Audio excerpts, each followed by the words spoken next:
Rowdy Groot official ভাইপারকে অপর দিকে down করে দিয়েছে। খুবই ক্রিটিক্যাল একটা ফাইট কিন্তু শুরু হয়ে গেছে। বাট টিএমকে স্পোর্টস এর লাস্ট প্লেয়ার সে কি করতে পারবে?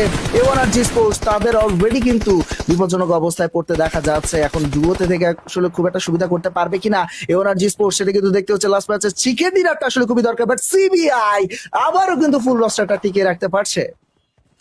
অবশ্যই CBI versus A1RG, let's see who wins the fight. A1RG Deathstorm তিনি কিন্তু লাস্ট পর্যন্ত গিয়ে এলিমিনেশন পয়েন্টটা পেয়ে গিয়েছেন পিএমকে দলের বিপক্ষে, বাট সিবিআই তাদের উপরে এখনো পর্যন্ত কিন্তু আক্রমণ চলছে। As we can see already Naruto and Tixi দুজন মিলে কিন্তু ডিরেক্টলি করছেন হামলা। এই হামলাকে ঠেকাতে হবে অবশ্যই, যেহেতু তারা বুঝে গিয়েছে তাদের কাছে চারজন player. Definitely it will B A worthy fight. Naruto এসে করলেন আক্রমণ, ডিরেক্ট আক্রমণ এই মুহূর্তে।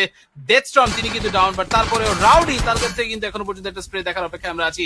টিক্সি he is taking a lot of damage. সামনে কিন্তু এই মুহূর্তে তিনি এসে পৌঁছাতে পারবেন না, অলরেডি তিনিও ডাউন হয়ে গেলেন। It's a 1v2 for Rowdy and the team. Can he go for the final LM? সেটা এই মুহূর্তে কিন্তু দেখার দরকার। টিক্সি তিনি এখান থেকে নিচে চাইছেন এই এলিমিনেশন পয়েন্টটা যাতে কোনোভাবে পাওয়া যায়, but right now it's a 1v1 Rafi versus Rowdy. Let's see who wins the fight. Rowdy এই মুহূর্তে ডেথস্টর্মকে গাড়ি দিয়ে ফাটিয়ে দিলেন, বাট কিছুই করার নাই। ফাইনাল ম্যাচে তার মানে A1RG এর কাছে চিকেন ডিনার আসতে যাচ্ছে।